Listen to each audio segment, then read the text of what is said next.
बच्चों कैसे हैं आप लोग। उम्मीद करते हैं बहुत अच्छे होंगे। आपकी स्टडी काफ़ी अच्छी चल रही होगी।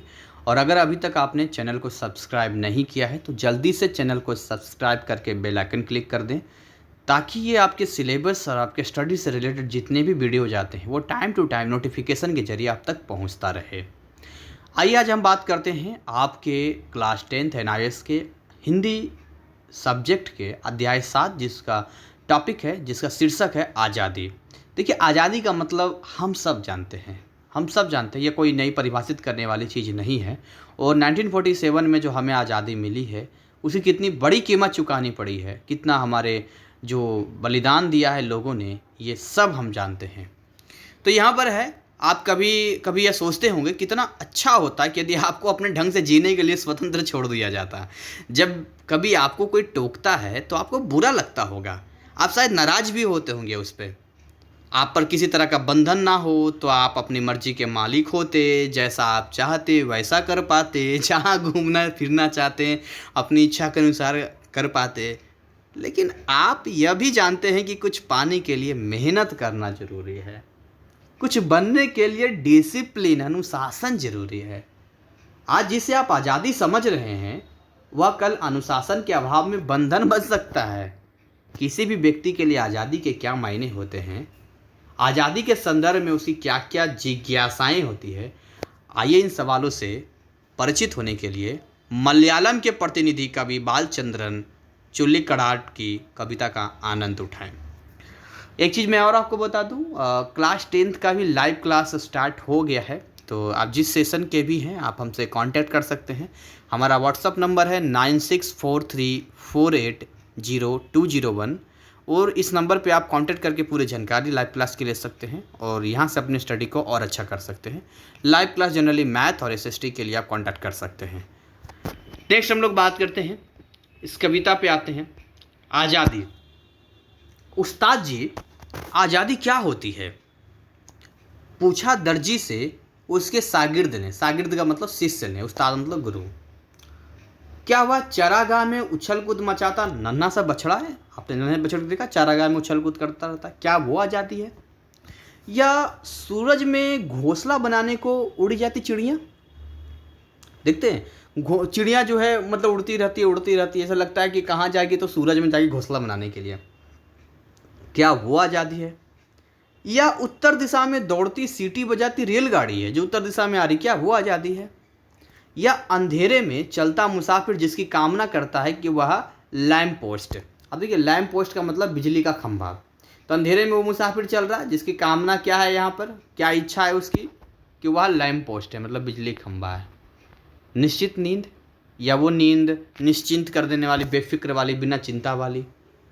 या इस अनंत कपड़े शाश्वत रूप से गतिमान पहिए, या कभी ना रुकने वाली सुई से मेरी मुक्ति। और कभी ना रुकने वाली सुई ने मेरी मुक्ति। देखिए, चूंकि ये टेलर हैं तो भाई क्या है कि मतलब धागा में जो है ना, धागा सुई में डाल के कपड़े में करते हैं, तो कहते क्या ये आज़ादी है क्या? अब देखिए दर्जी ने क्या जवाब दिया है। दर्जी ने जवाब दिया, आज़ादी का मतलब है भूखे को खाना, प्यासे को पानी, ठंड से ठिठुरते को ऊनी कपड़ा और थके मांदे को बिस्तर। अब एक एक टर्म को समझते। देखिए, आज़ादी का अगर आप मतलब समझते हैं यहाँ पर, तो भूखे को खाना। अगर किसी को देखिए मतलब अभी जो स्थिति बनी थी अफगानिस्तान की, मैं रिसेंटली देख रहा था कैसे वो मतलब वहाँ की पब्लिक को, वहाँ की जनता को, एक गाड़ी आ रही है मोटे मोटे बड़े बड़े ब्रेड को ऐसे फेंक के दे रही है, सब लूट रहा है। तो भूखे को खाना, श्रीलंका की स्थिति ही देख लीजिए आप, चावल 700-800 रुपये किलो हो गया था वहाँ। प्यासे को पानी, अब देखिए बहुत सारे जगह हैं जहाँ पानी नहीं है। तो पाकिस्तान में बहुत सारी ऐसी जगह जहाँ पानी नहीं है। तो इंडिया में भी जाएंगे तो वो तो व्यवस्था करवा दी जाती है, लेकिन ऐसे बहुत सारे देश जहाँ पर जो व्यवस्था नहीं हो पाती। तो प्यासे को पानी, ठंड से ठिठुरते को ऊनी कपड़ा। ठंड के टाइम में क्या होता है, गर्म कपड़े चाहिए होता है, तो भाई उनको ऊनी कपड़ा चाहिए। और थके मांदे को बिस्तर, बहुत थका हुआ है बेचारा, हम तो थक जाते हैं यार, कहीं भी कुछ लेट जाएंगे, बस एक खाट मिल जाए, बिस्तर मिल जाए, मजा आ जाएगा। आज़ादी कवि के लिए शब्द है। आज़ादी कोई भी कवि, उसके लिए एक शब्द हो सकता है। शिकारी के लिए तीर, तीर समझते हैं, जो तीर से करता है, निशाना साधता है।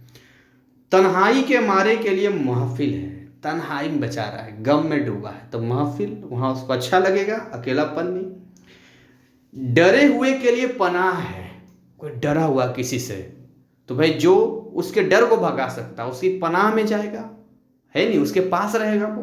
किसी को भूत से डर लगता है तो वो किसी ऐसे व्यक्ति के साथ रहेगा जो उसको बचा सके। समझ रहे हैं? आजादी यानी अज्ञानी को ज्ञान। देखिए, आजादी का मायने हर किसी का अलग अलग है, एक नहीं हो सकता है। ज्ञानी को कर्म, देखिए अज्ञानी को ज्ञान, और ज्ञानी है, आपको नॉलेज है तो कर्म कीजिए भाई। ज्ञानी को कर्म, कर्मठ को बलिदान। अगर आप कर्मठ हैं, काम कर रहे हैं, तो बलिदान, क्या बलिदान, सेक्रीफाइस कर रहे हैं। देखिए, बिना सेक्रीफाइस के, बिना बलिदान के कभी किसी का दुनिया में नाम नहीं होता है। आप किसी को दे सकते हैं, एपीजे अब्दुल कलाम से लेके भगवान राम तक का देख लीजिए, 14 साल का वनवास रहा उनका। क्या और राजा नहीं हुए भारत में, उन्हीं का क्यों नाम होता है? बहुत सारे ऐसे, महात्मा बुद्ध को देख लीजिए आप जिनको भी जानते हैं उनको देखिए, उनके लाइफ में आप जाके देखेंगे तो आपको एक जरूर ये चीज़ मिलेगी कि उनका सेक्रीफाइस, बलिदान हमेशा औरों से ज़्यादा रहा है। उनके जीवन में बहुत समस्याएं रही है, और बलिदानी को जीवन। अगर कोई बलिदान दे रहा है तो उसको अगर जीवन मिल जाए तो उसके लिए वो आज़ादी है।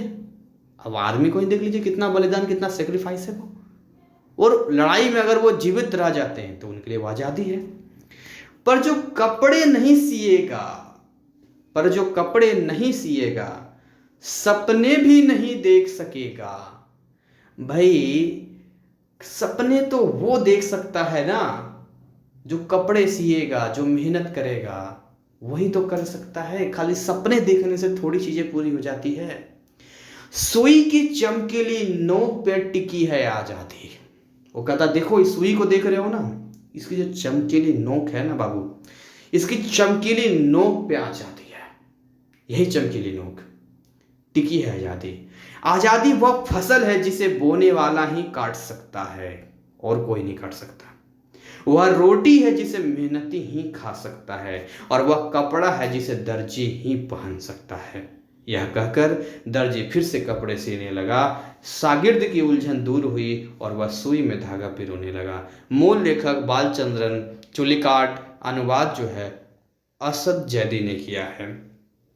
तो इसको अगर हम अंश में बात करें, इसको समझे अगर हम, टाइमिंग भी ज़्यादा 7 मिनट का हुआ, इसे जल्दी करने की कोशिश करेंगे हम लोग, कि जैसा कि आपने पढ़ा कि इस कविता में दर्जी से उसके शागिर्द ने पूछा कि आज़ादी का क्या अर्थ है, तो इस सवाल के साथ साथ शागिर्द ने अपनी ओर से कई संदर्भ का वर्णन करके अपने अर्थ का जानना चाहा। उसने अपने गुरु के सामने जिज्ञासा रखी कि क्या चारागाह में नन्हे से बछड़े जो उछल कूद मचा रहा है, बेफिक्र है, खुश है, क्या उसको आप आजादी कहेंगे? दूसरा क्या कहता है वो, कि दूसरा कहता है कि संदर्भ में शागिर्द कहता है कि लगभग असंभव समझने वाले काम को पूरा करने के दुस्साहस को आजादी आप कहेंगे, या सूरज में घोंसला बनाने के लिए जो उड़ान भर रही चिड़िया उसको आजादी कहेंगे? ये सब चीज मैं आपको बता चुका हूँ, जो यहाँ पर बता रहा है। यहाँ पे सारी चीजें यहाँ पर हमने चर्चा कर लिया है, आजादी का मतलब सब कुछ देख लिया है हमने। और अंश 2 पे सीधा मैं आना चाहूंगा, बाकी आप खुद पढ़ लेना, इनमें कुछ सवाल होंगे यहाँ पे क्रियाकलाप में है, और कुछ जैसे उपसर्ग किसे कहते हैं, तो जो शब्द के पहले आते हैं उन्हें उपसर्ग कहते हैं। जैसे कि आप प्र लगा दीजिए, प्रहार, हार के आगे लगा देंगे, प्रमाण, मान के आगे लगा देंगे। दूसरा होता है प्रत्यय, जो शब्द के पीछे लगता है, जैसे मूर्ख जोड़ता, मूर्खता, वर्ष जो एक वार्षिक, ये सारे हैं। तीसरा संधि के बारे में यहाँ दिया है, समास के बारे में दिया है, शब्द भंडार है, ये सब पढ़ेंगे आप यहाँ पे। अंश 2 में भी देखिए, यहाँ पर ध्यानपूर्वक पढ़ेंगे तो शागिर्द के प्रश्न का जो है दर्जी ने कैसे उत्तर दिया है, तो उन्होंने बहुत सारी चीजें क्लियर की, जो मैंने आपको बताया किस किस को क्या क्या जरूरत होती है, उसके हिसाब से यहाँ पर दिया है, वो सब हमने डिस्कस कर लिया है यहाँ पे। और बाकी जो है यहाँ पर बस अब सवाल है यहाँ पर, नन्हे से बछड़े द्वारा उछल कूद मचाना से कवि का क्या आशय है? देखिए, इसको आप क्या कहेंगे? नन्हे से बछड़ा उछल को भयभीत होकर जीना नहीं, इच्छित होकर प्राप्त करना, दिशा ज्ञान प्राप्त करना, उन्मुक्त और उच्च दिगंत होना, तो ये वाला हो जाएगा ख वाला। अंधकार से प्रकाश की ओर, अंधकार से प्रकाश की ओर उन्मुख होने का क्या आशय है? तो भाई अंधकार से प्रकाश होगा, अज्ञान से ज्ञान की ओर आप जा रहे हैं, ये तो होगा यहाँ पे। ये सारी चीजें हैं। यहाँ पर कौन सा शब्द में प्रत्यय नहीं है, जैसे ज्ञानी, दानी, पानी, धानी, आप इसको देखेंगे तो आपको पता चल जाएगा। और आज़ादी का मतलब क्या है, आज़ादी किसके लिए क्या है, इसको आपको मिलाना है। भयभीत, जीवन, शिकारी, तन्हाई, सब मैं बता चुका हूँ उसमें। अंश 3 में यहाँ पर है, फिर आपने आज़ादी का व्यापक समझा, यानी कि उसको कपड़े सीने के साथ साथ सारी चीज़ें बताई शागिर्द को, ये भी मैं आपको समझा चुका हूँ यहाँ पे। और यहाँ के साथ ये चैप्टर आपका ख़त्म होता है। मेरा कोई मतलब नहीं है इस चैप्टर को लंबा खींचना है। और जैसा कि मैंने कहा था कि जो लाइव क्लासेस है वो क्लास 10th का भी अब स्टार्ट हो गया है, तो जितनी जल्दी आप करेंगे उतना जल्दी क्लास आप ज्वाइन करेंगे। वहाँ रिकॉर्डेड वीडियोज आपको मिलते हैं, आपको स्टडी मटेरियल मिलता है, टेस्ट आपका लिया जाता है और आपको इस लायक बनाया जाता है कि अगर आप एग्ज़ाम के एक दिन पहले मूवी भी देखेंगे तब भी आपका एग्ज़ाम में 60% तो कहीं नहीं जाएगा। तो इसी के साथ जो है इस पड़ाव को हम यहीं पर विराम देते हैं। मिलते हैं एक नए अध्याय में नई कहानी और नई कविता जो भी होगा उसके साथ में। तब तक ऐसे ही हंसते खिलखिलाते मुस्कुराते रहें। Thank you, wish you all the best.